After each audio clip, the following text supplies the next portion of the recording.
ډیر مبارک میاشت راغله. نبی کریم صلی الله علیه وسلم فرمایل وی سلور کارونه پکې کوي په رمضان المبارک.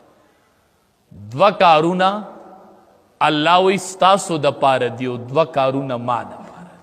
دو مال کوي او دو ځان لکوي. څه مطلب؟